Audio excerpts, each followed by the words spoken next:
قال ألم أقل لك إنك لن تستطيع معي صبرا قال إن سألتك عن شيء بعدها فلا تصاحبني قد بلغت من لدني عذرا فانطلقا حتى إذا أتيا أهل قرية استطعما أهلها فأبوا أن يضيفوهما فوجدا فيها جدارا يريد أن ينقض فأقامه قال لو شئت لاتخذت عليه أجرا قال هذا فراق بيني وبينك سأنبئك بتأويل ما لم تستطع عليه صبرا أما السفينة فكانت لمساكين يعملون في البحر فأردت أن أعيبها وكان وراءهم ملك يأخذ كل سفينة غصبا وأما الغلام فكان أبواه مؤمنين فخشينا أن يرهقهما طغيانا وكفرا فأردنا أن يبدلهما ربهما خيرا منه زكاة وأقرب رحما وأما الجدار فكان لغلامين يتيمين في المدينة وكان تحته كنز لهما وكان أبوهما صالحا فأراد ربك أن يبلغا أشدهما ويستخرجا كنزهما رحمة من ربك وما فعلته عن أمري ذلك تأويل ما لم تسطع عليه صبرا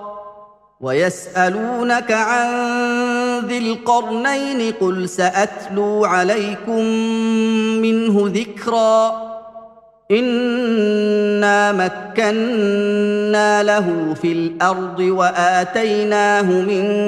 كل شيء سببا فأتبع سببا حتى إذا بلغ مغرب الشمس وجدها تغرب في عين حمئة ووجد عندها قوما قلنا يا ذا القرنين إما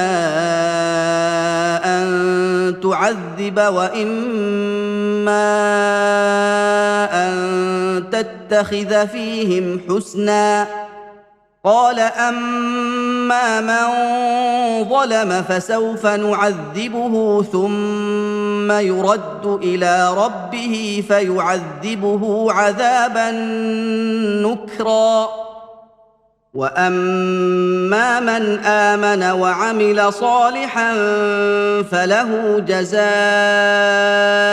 الحسنى وسنقول له من أمرنا يسرا ثم أتبع سببا حتى إذا بلغ مطلع الشمس وجدها تطلع على قوم لم نجعل لهم من دونها سترا كذلك وقد أحطنا بما لديه خبرا ثم أتبع سببا حتى إذا بلغ بين السدين وجد من دونهما قوما لا يكادون يفقهون قولا قالوا يا ذا القرنين إن يأجوج ومأجوج مفسدون في الأرض فهل نجعل لك خرجا على أن تجعل بيننا وبينهم سدا قال ما مكني فيه ربي خير فأعينوني بقوة أجعل بينكم وبينهم ردما آتوني زبر الحديد حتى إذا ساوى بين الصدفين قال انفخوا حتى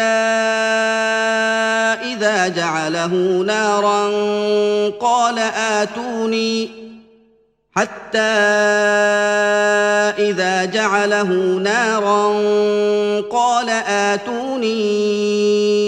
أفرغ عليه قطرا فما استطاعوا أن يظهروه وما استطاعوا له نقبا قال هذا رحمة من ربي فإذا جاء وعد ربي جعله دكاء وكان وعد ربي حقا وتركنا بعضهم يومئذ يموج في بعض ونفخ في الصور فجمعناهم جمعا وعرضنا جهنم يومئذ للكافرين عرضا الذين كانت أعينهم في غطاء عن ذكري وكانوا لا يستطيعون سمعا أفحسب الذين كفروا أن يتخذوا عبادي من دوني أولياء إنا أعتدنا جهنم للكافرين نزلا قل هل ننبئكم بالأخسرين أعمالا الذين ضل سعيهم في الحياة الدنيا وهم يحسبون أنهم يحسنون صنعا أولئك الذين كفروا بآيات ربهم ولقائه فحبطت أعمالهم فلا نقيم لهم يوم القيامة وزنا ذلك جزاؤهم جهنم بما كفروا واتخذوا آياتي ورسلي هزوا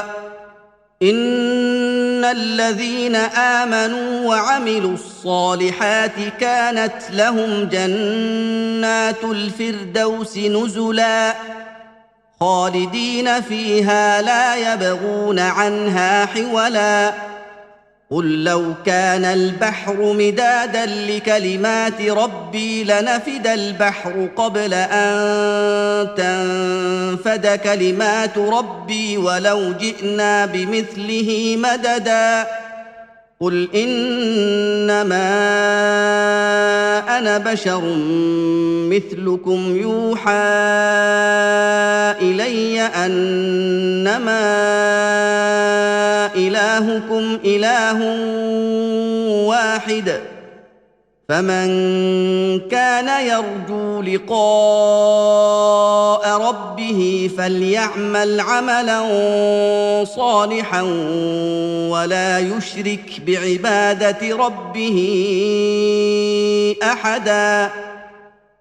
بسم الله الرحمن الرحيم كافها يا عين صاد ذكر رحمة ربك عبده زكريا إذ نادى ربه نداء خفيا قال رب إني وهن العظم مني واشتعل الرأس شيبا ولم أكن بدعائك رب شقيا وإني خفت الموالي من ورائي وكانت امرأتي عاقرا فهب لي من لدنك وليا يرثني ويرث من آل يعقوب واجعله رب رضيا يا زكريا إنا نبشرك بغلام اسمه يحيى لم نجعل له من قبل سميا قال رب أنى يكون لي غلام وكانت امرأتي عاقرا وقد بلغت من الكبر عتيا قال كذلك قال ربك هو علي هين وقد خلقتك من قبل ولم تك شيئا قال رب اجعل لي آية قال آيتك ألا تكلم الناس 3 ليال سويا فخرج على قومه من المحراب فأوحى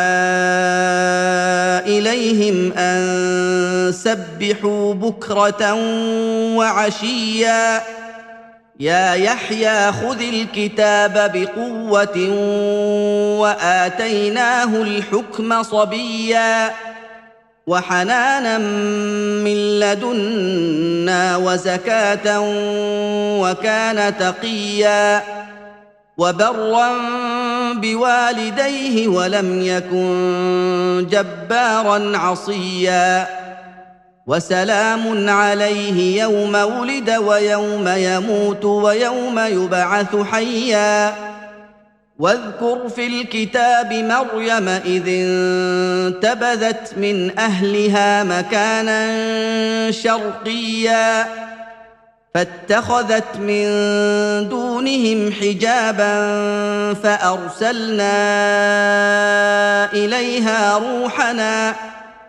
فأرسلنا إليها روحنا فتمثل لها بشرا سويا قالت إني أعوذ بالرحمن منك إن كنت تقيا قال إنما أنا رسول ربك لأهب لك غلاما زكيا قالت أنى يكون لي غلام ولم يمسسني بشر ولم أك بغيا قال كذلك قال ربك هو علي هين ولنجعله آية للناس ورحمة منا وكان أمرا مقضيا فحملته فانتبذت به مكانا قصيا فأجاءها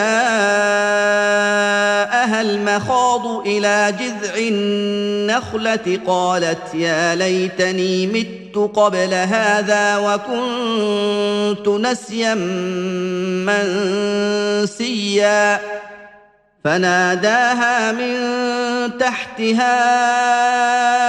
ألا تحزني قد جعل ربك تحتك سريا وهزي إليك بجذع النخلة تساقط عليك رطبا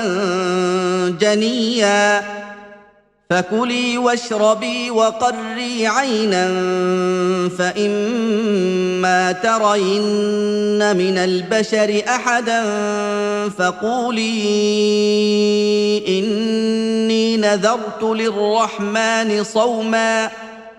فقولي إني نذرت للرحمن صوما فلن أكلم اليوم إنسيا فأتت به قومها تحمله قالوا يا مريم لقد جئت شيئا فريا يا أخت هارون ما كان أبوك امرأ سوء وما كانت أمك بغيا فاشارت اليه قالوا كيف نكلم من كان في المهد صبيا قال اني عبد الله اتاني الكتاب وجعلني نبيا وجعلني مباركا اينما كنت واوصاني بالصلاه والزكاه ما دمت حيا وبرا بوالدتي ولم يجعلني جبارا شقيا والسلام علي يوم ولدت ويوم اموت ويوم ابعث حيا ذلك عيسى ابن مريم قول الحق الذي فيه يمترون ما كان لله ان يتخذ من ولد سبحانه اذا قضى امرا فانما يقول له كن فيكون وان الله ربي وربكم فاعبدوه هذا صراط مستقيم فاختلف الاحزاب من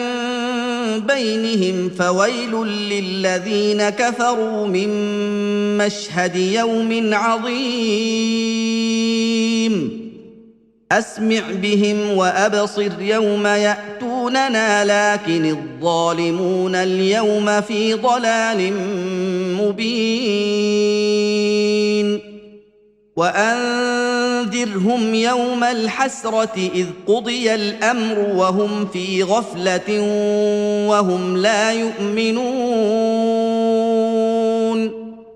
انا نحن نرث الارض ومن عليها والينا يرجعون واذكر في الكتاب ابراهيم انه كان صديقا نبيا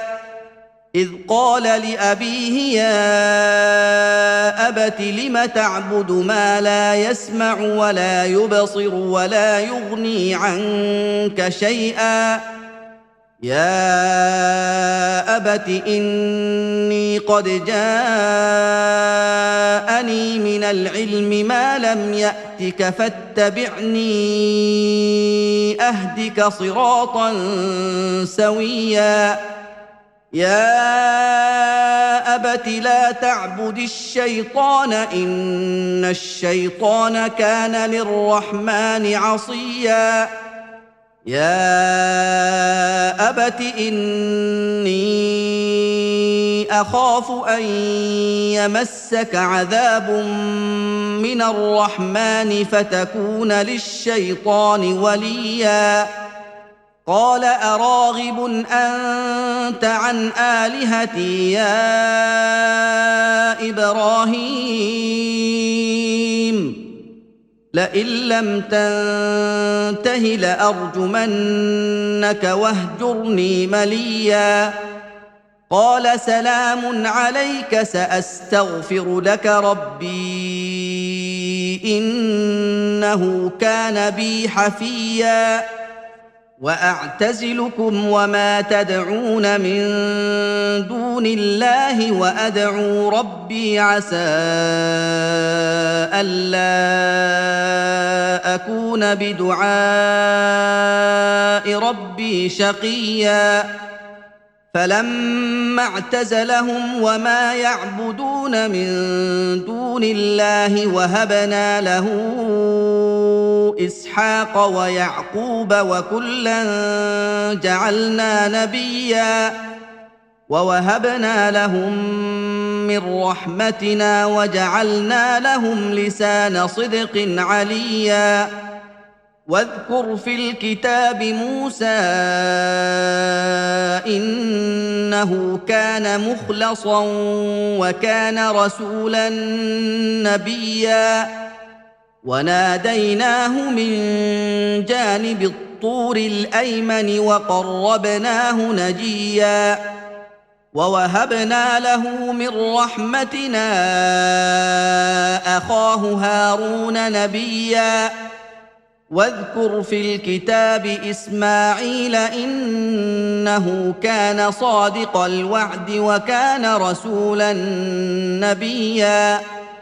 وكان يأمر أهله بالصلاة والزكاة وكان عند ربه مرضيا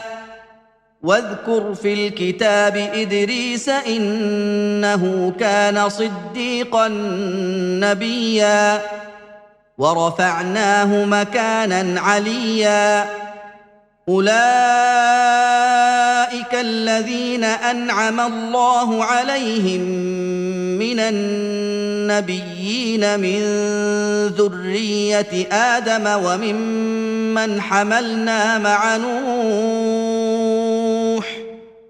وممن حملنا مع نوح ومن ذرية إبراهيم وإسرائيل وممن هدينا واجتبينا إذا تتلى عليهم آيات الرحمن خروا سجدا وبكيا فخلف من بعدهم خلف أضاعوا الصلاة واتبعوا الشهوات فسوف يلقون غيا إلا من تاب وآمن وعمل صالحا فأولئك يدخلون الجنة ولا يظلمون شيئا جنات عدن التي وعد الرحمن عباده بالغيب إنه كان وعده مأتيا لا يسمعون فيها لغوا إلا سلاما ولهم رزقهم فيها بكرة وعشيا تلك الجنة التي نورث من عبادنا من كان تقيا وما نتنزل إلا بأمر ربك له ما بين أيدينا وما خلفنا وما بين ذلك وما كان ربك نسيا رب السماوات والأرض وما بينهما فاعبده واصطبر لعبادته هل تعلم له سميا ويقول الإنسان أإذا ما مت لسوف أخرج حيا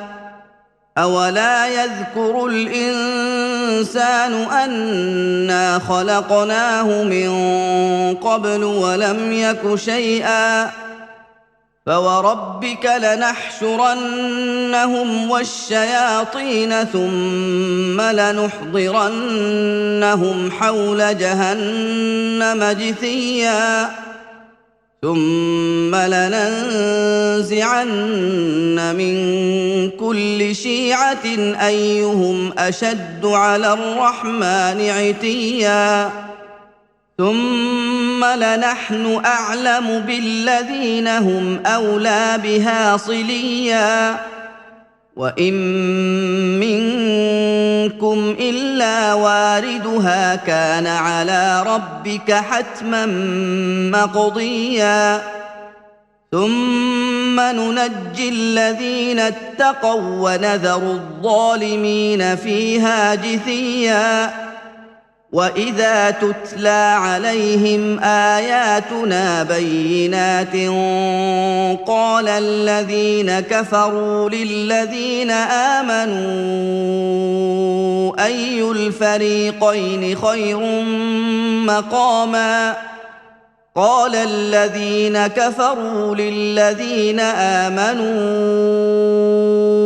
أي الفريقين خير مقاما وأحسن نديا وكم أهلكنا قبلهم من قرن هم أحسن أثاثا ورئيا قل من كان في الضلالة فليمدد له الرحمن مدا حتى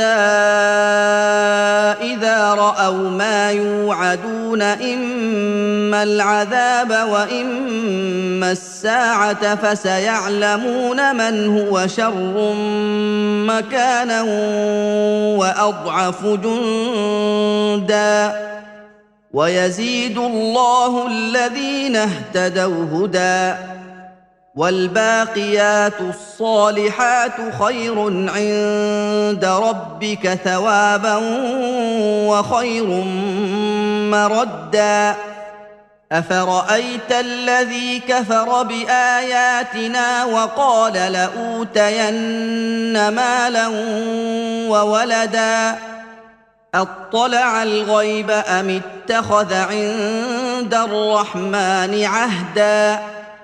كلا سنكتب ما يقول ونمد له من العذاب مدا ونرثه ما يقول ويأتينا فردا واتخذوا من دون الله آلهة ليكونوا لهم عزا كلا سيكفرون بعبادتهم ويكونون عليهم ضدا ألم تر أنا أرسلنا الشياطين على الكافرين تؤزهم أزا فلا تعجل عليهم إنما نعد لهم عدا يوم نحشر المتقين إلى الرحمن وفدا ونسوق المجرمين إلى جهنم وردا لا يملكون الشفاعة إلا من اتخذ عند الرحمن عهدا وقالوا اتخذ الرحمن ولدا لقد جئتم شيئا إدا تكاد السماوات يتفطرن منه وتنشق الأرض وتخر الجبال هدا أن دعوا للرحمن ولدا وما ينبغي للرحمن أن يتخذ ولدا إن كل من في السماوات والأرض إلا آتي الرحمن عبدا لقد أحصاهم وعدهم عدا وكلهم آتيه يوم القيامة فردا إن الذين آمنوا وعملوا الصالحات سيجعل لهم الرحمن ودا فإنما يسرناه بلسانك لتبشر به المتقين وتنذر به قوما لدا وكم أهلكنا قبلهم من قرن هل تحس منهم من أحد أو تسمع لهم ركزا بسم الله الرحمن الرحيم طه ما أنزلنا عليك القرآن لتشقى إلا تذكرة لمن يخشى تنزيلا ممن خلق الأرض والسماوات العلى الرحمن على العرش استوى له ما في السماوات وما في الأرض وما بينهما وما تحت الثرى وإن تجهر بالقول فإنه يعلم السر وأخفى الله لا إله إلا هو له الأسماء الحسنى وهل أتاك حديث موسى إذ رأى نارا فقال لأهلهم كثوا إني آنست نارا لعلي آتيكم منها منها بقبس أو أجد على النار هدى فلما أتاها نودي يا موسى إني أنا ربك فاخلع نعليك إنك بالواد المقدس طوى وأنا اخترتك فاستمع لما يوحى إنني أنا الله لا إله إلا أنا فاعبدني وأقم الصلاة لذكري إن الساعة آتية أكاد أخفيها لتجزى كل نفس بما تسعى فلا يصدنك عنها من لا يؤمن بها واتبع هواه فتردى وما تلك بيمينك يا موسى قال هي عصاي أتوكأ عليها وأهش بها على غنمي ولي فيها مآرب أخرى قال ألقها يا موسى فألقاها فإذا هي حية تسعى قال خذها ولا تخف سنعيدها سيرتها الأولى واضمم يدك إلى جناحك تخرج بيضاء من غير سوء آية أخرى لنريك من آياتنا الكبرى اذهب إلى فرعون إنه طغى قال رب اشرح لي صدري ويسر لي أمري واحلل عقدة من لساني يفقه قولي واجعل لي وزيرا من أهلي هارون أخي أشدد به أزري وأشركه في أمري كي نسبحك كثيرا ونذكرك كثيرا إنك كنت بنا بصيرا قال قد أوتيت سؤلك يا موسى ولقد مننا عليك مرة أخرى إذ أوحينا إلى أمك ما يوحى أن اقذفيه في التابوت فاقذفيه في اليم فليلقه اليم بالساحل يأخذه عدو لي وعدو له وألقيت عليك محبة مني ولتصنع على عيني إذ تمشي أختك فتقول هل أدلكم على من يكفله فرجعناك إلى أمك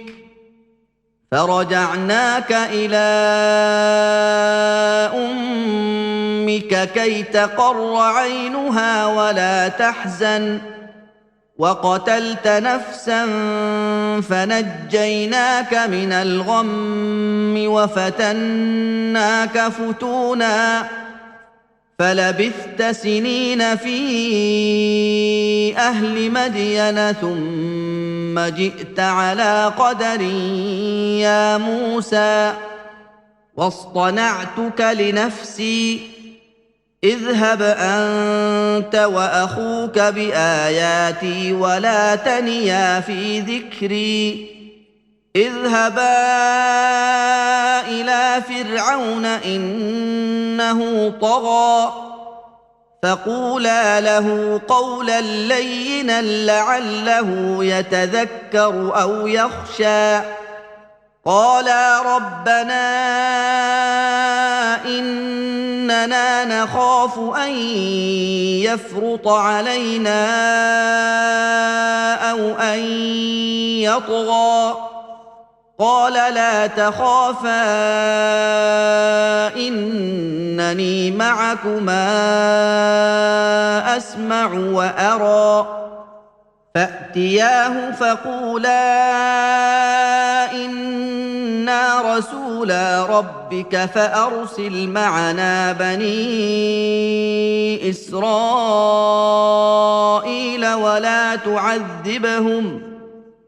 فأرسل معنا بني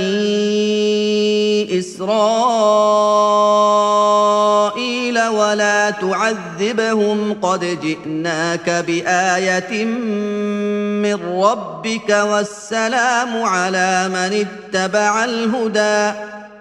إنا قد أوحي إلينا أن العذاب على من كذب وتولى قال فمن ربكما يا موسى قال ربنا الذي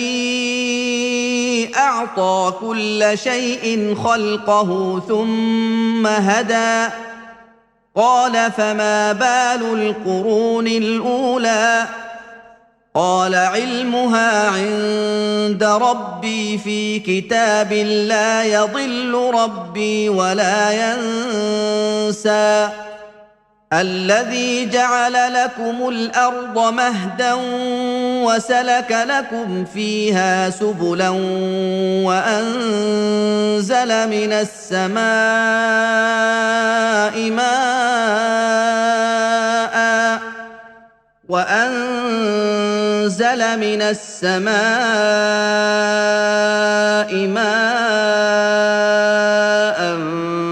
فأخرجنا به أزواجا من نبات شتى كلوا وارعوا أنعامكم إن في ذلك لآيات لأولي النهى منها خلقناكم وفيها نعيدكم ومنها نخرجكم تارة أخرى ولقد أريناه آياتنا كلها فكذب وأبى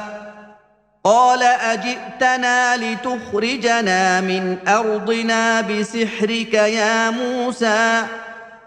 فلنأتينك بسحر مثله فاجعل بيننا وبينك موعدا لا نخلفه نحن ولا أنت مكانا سوى قال موعدكم يوم الزينة وأن يحشر الناس ضحى فتولى فرعون فجمع كيده ثم أتى قال لهم موسى ويلكم لا تفتروا على الله كذبا فيسحتكم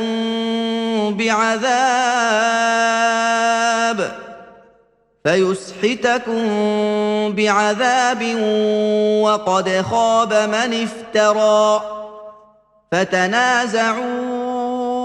أمرهم بينهم وأسروا النجوى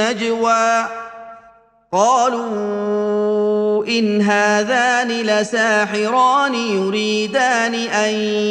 يخرجاكم من أرضكم بسحرهما ويذهبا بطريقتكم المثلى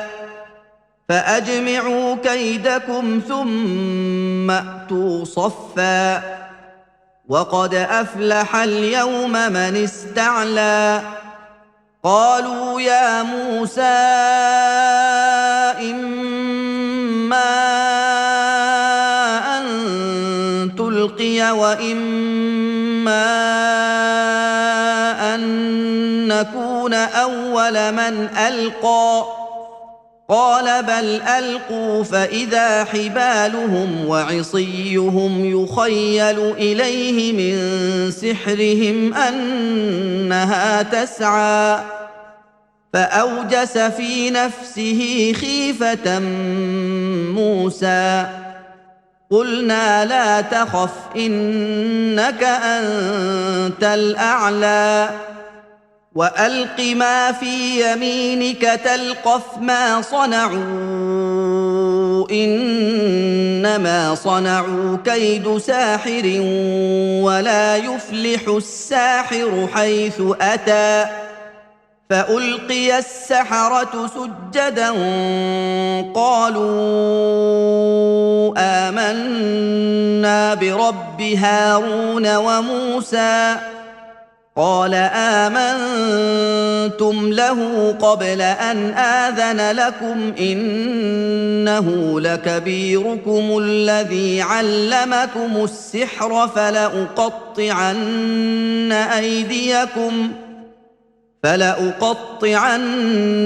أيديكم وأرجلكم من خلاف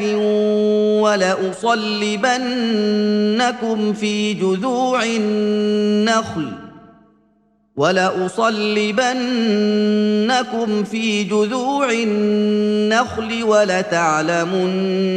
أينا أشد عذابا وأبقى قالوا لن نؤثرك على ما جاءنا من البينات والذي فطرنا فاقض ما أنت قاض إنما تقضي هذه الحياة الدنيا إنا آمنا بربنا ليغفر لنا خطايانا وما أكرهتنا عليه من السحر والله خير وأبقى إنه من يأت ربه مجرما فإن له جهنم لا يموت فيها ولا يحيا ومن يأته مؤمنا قد عمل الصالحات فأولئك لهم الدرجات العلى جنات عدن تجري من تحتها الأنهار خالدين فيها وذلك جزاء من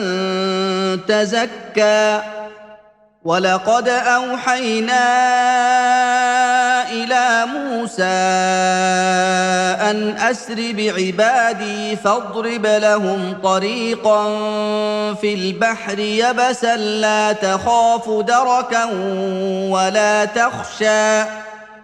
فأتبعهم فرعون بجنوده فغشيهم من اليم ما غشيهم وأضل فرعون قومه وما هدى يا بني إسرائيل قد أنجيناكم من عدوكم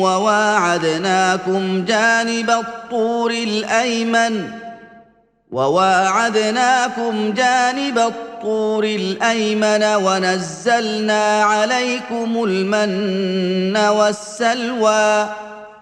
كلوا من طيبات ما رزقناكم ولا تطغوا فيه فيحل عليكم غضبي ومن يحلل عليه غضبي فقد هوى وإني لغفار لمن تاب وآمن وعمل صالحا ثم اهتدى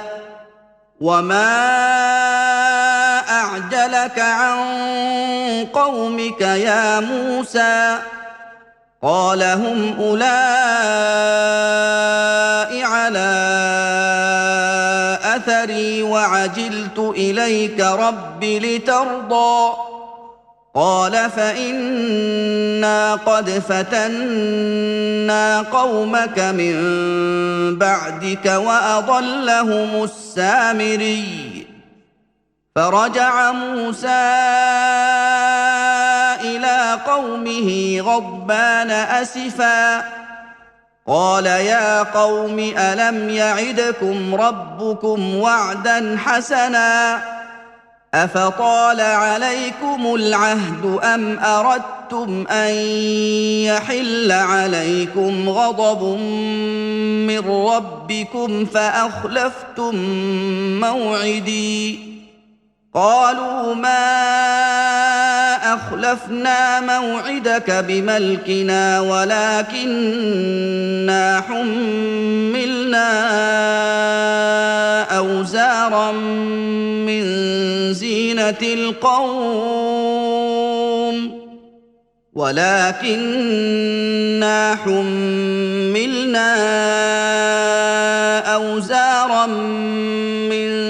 زينة القوم فقذفناها فكذلك ألقى السامري فأخرج لهم عجلا جسدا له خوار فقالوا هذا إلهكم وإله موسى فنسي أفلا يرون ألا يرجع إليهم قولا ولا يملك لهم ضرا ولا نفعا ولقد قال لهم هارون من قبل يا قوم إنما فتنتم به وإن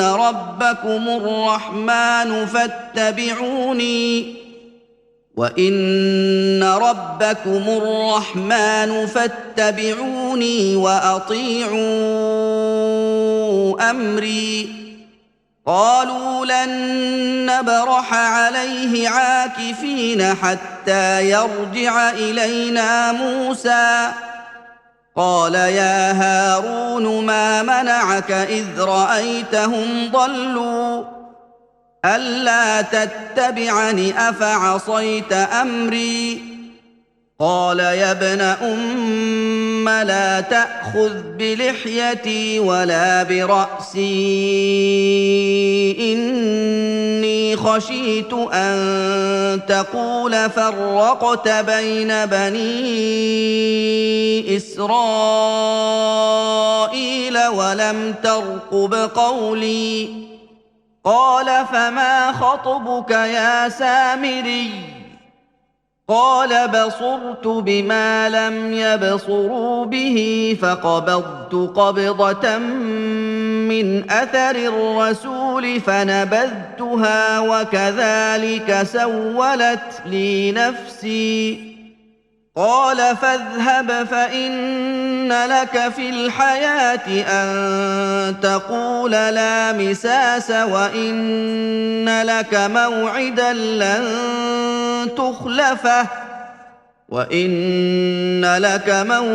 لن تخلفه وانظر إلى إلهك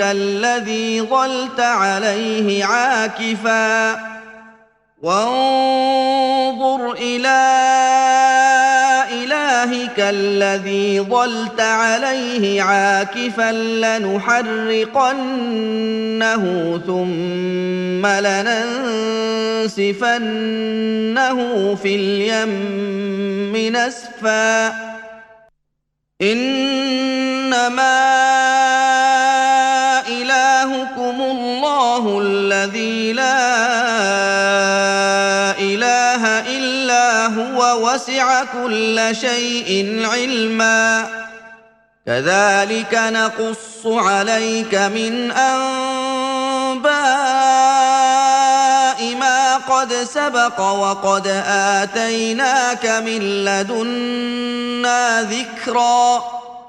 من أعرض عنه فإنه يحمل يوم القيامة وزرا خالدين فيه وساء لهم يوم القيامة حملا يوم ينفخ في الصور ونحشر المجرمين يومئذ زرقا يتخافتون بينهم إن لبثتم إلا عشرا نحن أعلم بما يقولون إذ يقول أمثلهم طريقة إن لبثتم إلا يوما ويسألونك عن الجبال فقل ينسفها ربي نسفا فيذرها قاعا صفصفا لا ترى فيها عوجا ولا أمتا يومئذ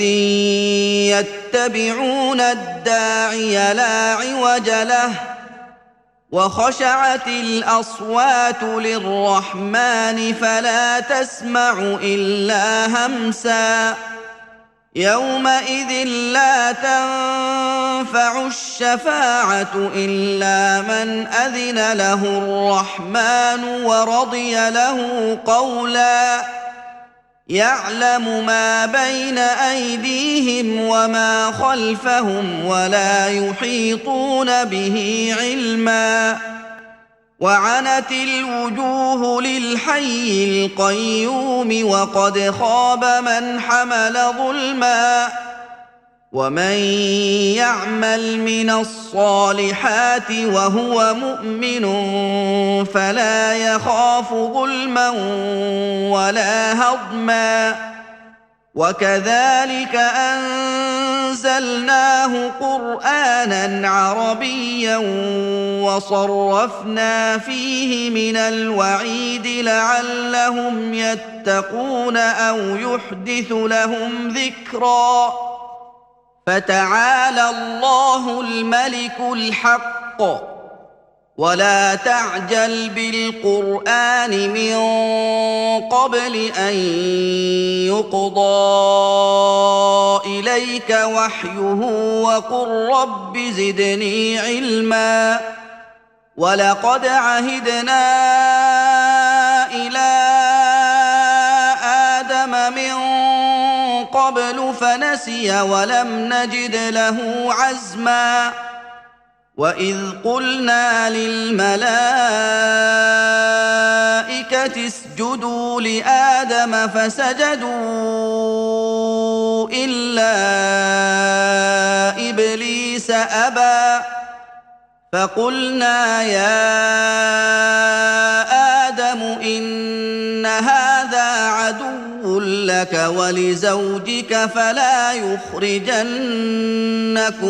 من الجنة فتشقى إن لك ألا تجوع فيها ولا تعرى وأنك لا تظمأ فيها ولا تضحى فوسوس إليه الشيطان قال يا آدم هل أدلك على شجرة الخلد وملك لا يبلى فأكلا منها فبدت لهما سوآتهما وطفقا يخصفان عليهما من ورق الجنة وعصى آدم ربه فغوى ثم اجتباه ربه فتاب عليه وهدى قال اهبطا منها جميعا بعضكم لبعض عدو فإما يأتينكم مني هدى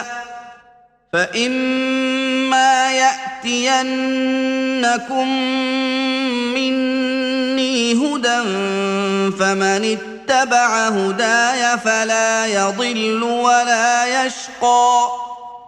ومن أعرض عن ذكري فإن له معيشة ضنكا ونحشره يوم القيامة أعمى قال رب لم حشرتني أعمى وقد كنت بصيرا